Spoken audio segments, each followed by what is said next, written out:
Oh, ito ha, magaling pala si BBM. Nag-peace na family, hihihi, sabi ni Wisely. Kaya nga, di ba?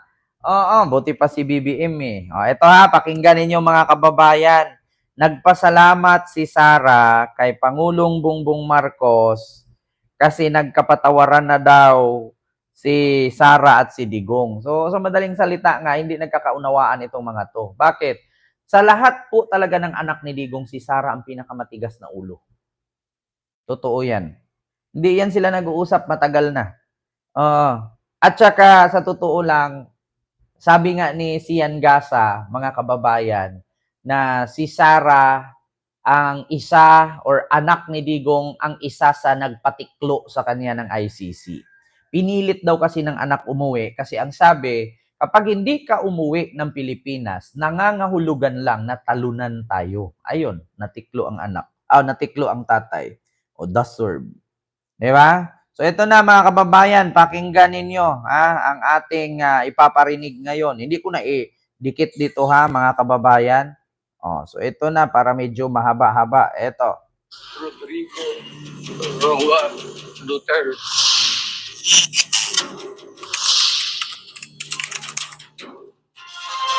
Umaasa si Vice President Sara Duterte na mabubuo na ang defense team ni dating Pangulong Rodrigo Duterte sa International Criminal Court bago siya umuwi ng Pilipinas. Sa gitna po ng kanilang sitwasyon, may ipinagpapasalamat ang bise kay Pangulong Bongbong Marcos. Mula sa The Hague, Netherlands, ang mainit na balita hatid ni Mariz Umali. Happy subscribe, shout out po. Ma'am Aurora, hello. This really is ironic. But I have to thank Bongbong Marcos because there was forgiveness between me and PRD for all.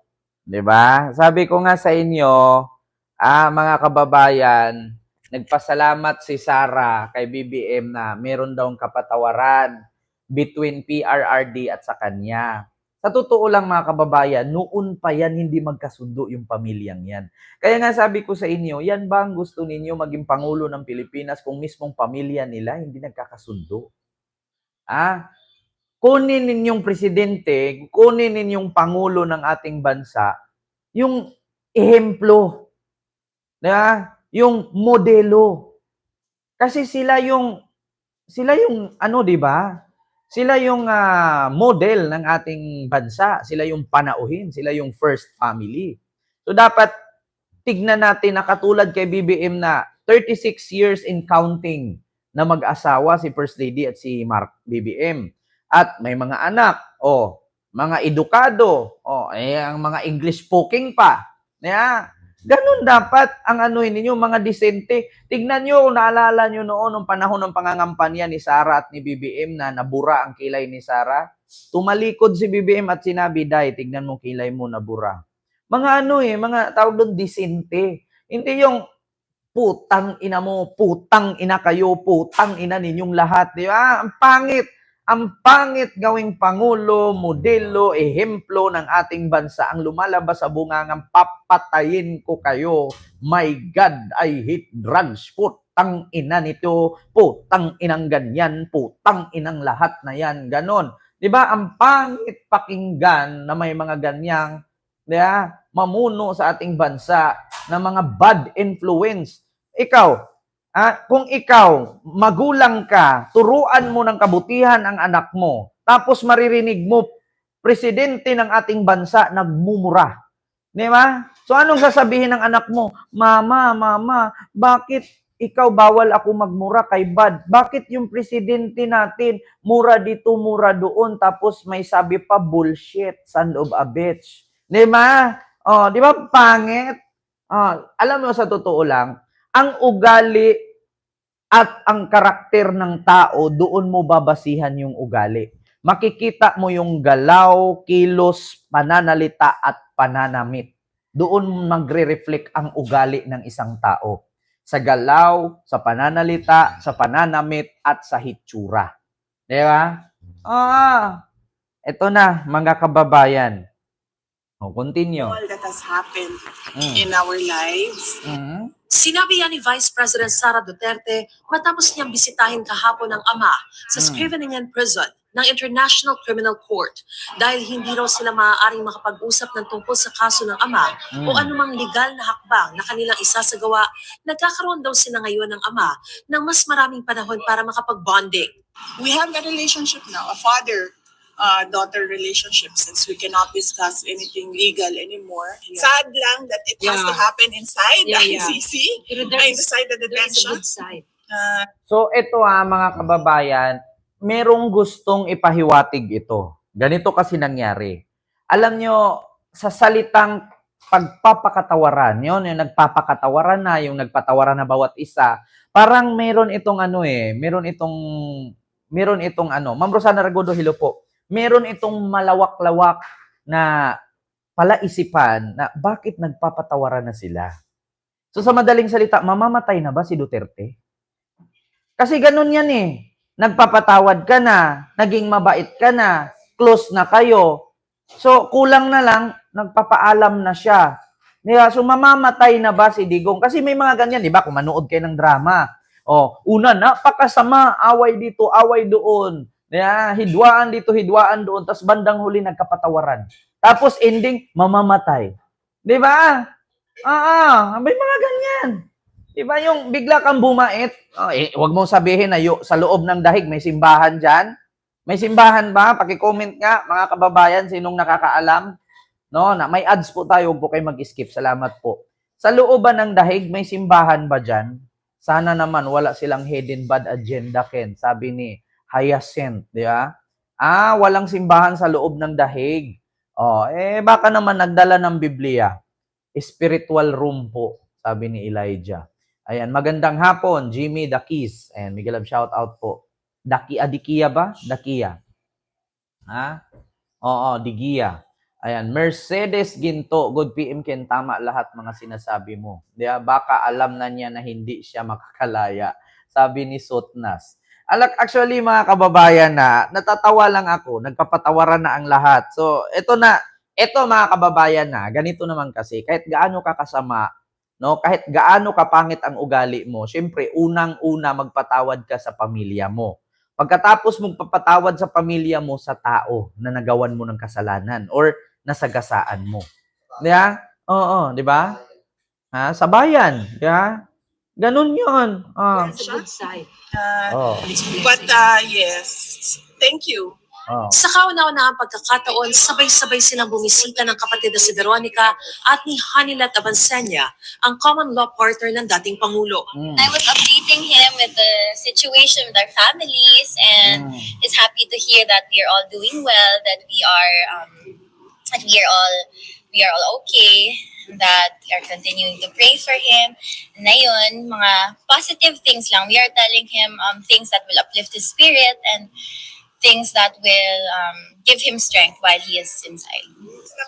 Ayon pa kay Vice President Duterte, nais talaga ng ama na makabalik sa Pilipinas. Pero ayon sa ICC, kung nais ng nakakulong na pansamantalang mapalaya sa isang bansa, dapat handa ang bansang iyon na sundin ang mga kondisyon ng ICC. Narinig nyo Nais ni Digong na makauwi ng bansa.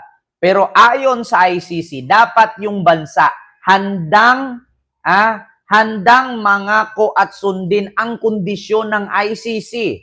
Ngayon, kapag papauwiin si Duterte sa Pilipinas at pumayag si Pangulong Bongbong Marcos, pipirma siya. Bago siya pipirma sa isang papel, merong mga kasunduan yan. Una, kapag pumayag ka na si Duterte, palayain pansamantala, pwede niyong arestuhin ulit kapag mag-hearing na. Pangalawa, bawal si Duterte mangharas o manakot sa kanyang mga kalaban or witness sa kanyang mga kaso.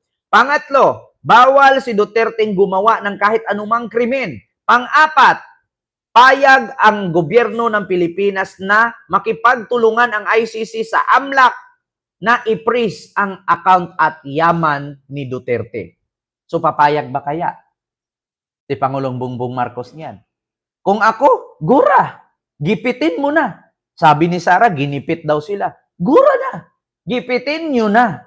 Niya? Duterte, nais talaga ng ama na makabalik sa Pilipinas. Mm. Pero ayon sa ICC, kung nais ng nakakulong na pansamantalang mapalaya sa isang bansa, dapat handa ang bansang iyon na sundin ang mga kondisyon ng ICC gaya ng walang risk of flight, risk of interference ng mga saksi sa ebidensya, at pangatlo, risk of continuing crimes. Wala naman po kami hinihingi sa palace. The administration has to think about what their next steps are.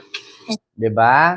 Wala daw silang inihingi sa palasyo. Wala naman talaga kayong hihingiin sa palasyo. Pero ang ICC, mayroong kondisyon na papipirmahan ng palasyo. Kaya, kain tayo banana Q. Diba? Alam niyo sa totoo lang, Sarah, yung pride ninyo, babaan niyo konti. Si Marcos hindi kriminal, hindi katulad ninyo. Magpakatawaran kayo, pumunta ka sa palasyo. Hindi kaduwagan ang manghingi ng pasensya. Hindi kaduwagan yan. Bagkus, yan ang maganda. Alam mo sa totoo lang, Sarah, or isa sa mga Duterte, pumunta sa Malacanang, manghingi kayo ng tawad at pahingiin nyo ng tawad si BBM sa inyo. Magpakatawaran kayo. Hindi kaduwagan yan. Sa totoo lang, mas lalong mahalin pa kayo ng tao. Kami, nagalit kay Digong, may possibility pa na magbago ang isip namin at mamahalin kayo. Sa totoo lang, tandaan ninyo, kahit sabihin ninyong 30 milyong Pilipinong bumoto sa'yo, pero isipin nyo ang Pilipino, 120 million. Totoo yan. Magpatawad bawat isa, hingi kayo ng manghingi kayo ng patawad sa palasyo. Hindi naman po pwede ang palasyo ang luluhod sa inyo, kayo yung mga makasalanan eh. Di ba? Pero kahit ganun pa man, huwag na kayong magtiwala. Kasi meron tayong kasabihan mga kababayan. Halimbawa ito. Ito, saksak mo ito kapag dumilim umilaw. Pero once na mabiyak ito at masagi mo, makukuryente ka. Di ba? So, ganun ang Duterte. Pag isaksak mo iyan at magtitiwala ka dyan, alam mong may crack na yan, makukuryente ka. Di ba? Sa madaling salita, hindi nabibili ng kahit anong halagang pera ang tiwala. Kung ako ang tatanungin, Pilipino din ako, Pilipino din ang mga Duterte, pero hindi ako magtitiwala sa kanila. Yung salitang patatawarin, yes. Pero yung magtiwala, never again. Yun lang ang masabi ko. Maghingi kayo ng tawad, go ahead. Kasi hindi naman porkit nanghingi kayo ng tawad, hindi rin manghingi ng tawad si BBM sa inyo. Di ba? Magpakatawaran kayo both side. Pero yung tiwala, mahirap na. Ganun lang naman. Hindi nyo na pwedeng ibabalik yung tiwala. Yung kapatawaran, pwede pa. Yung tiwala, walang ganun. Mars. Walang ganun. Mahirap magtiwala sa mga taong minsan nang gumawa sa iyo ng hindi maganda. Yung pagkatawaran, okay. Walang problema. Magpakatawaran kayo. Hingi ng sorry si BBM sa inyo. Hingi kayo ng sorry kay BBM para matigil ang gulo. Kasi alam nyo kung bakit? Yung awayan ninyo, Duterte at Marcos family, kaming mga Pilipino ang napiktuhan, hindi naman kayo. Kasi kahit magpatayan kayo dyan, mga milyonaryo na kayo. Mga bilyonaryo na kayo. Kaming mga Pilipino, mamamatay kami worker. Kayo mamamatay kayo mga billionaire. Diba? Yung pakatawaran, alam niyo sa totoo lang, magpakatawaran kayo both side para lang sa alang-alang sa taong bayan. Ipairal, wag niyo nang ipairal yung ano ninyo, yung rights, yung pride ninyo. Babaan. Di ba?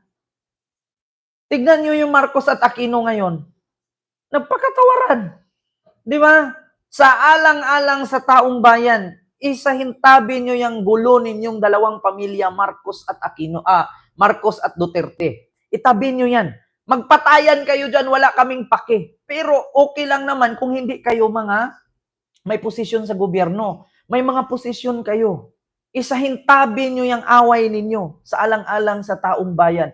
Alam nyo, kahit mamatay kayo dyan, kahit magbugbugan kayo, magmurahan kayo dyan, mga bilyonaryo kayo. Kami. Di ba? Kami. Ano mangyari sa amin? Tignan nyo yung mga Pilipino sa Qatar. Rally ng rally kasi kapag patanggol sa inyo at tatawaging bangag si BBM. Tapos ending nakulong sila. Sino pa rin matutulong sa kanila? Si BBM pa rin. Meron bang Duterte? Meron bang Sara na pumunta doon, tinubos sila? Wala. Di ba?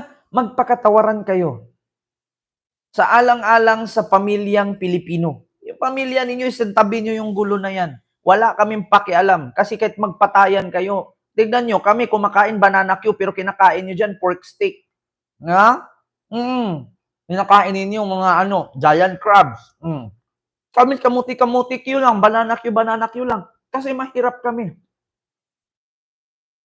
Kayo, kakain kaya kayo ng ganito? Hindi. Hindi niyo maranasan yan. Kami ang naghihirap. Kasi tandaan ninyo, kahit anong away ninyo dyan, kahit anong murahan ninyo dyan, kami pa rin ang nagpapasahod sa inyo. Wag na. Kapatawaran pwede. Pero yung tiwala, no way. Yeah?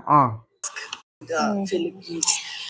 Umaasa naman si Vice President Duterte na mabubuo na ang defense team ng dating Pangulo. May nag-comment,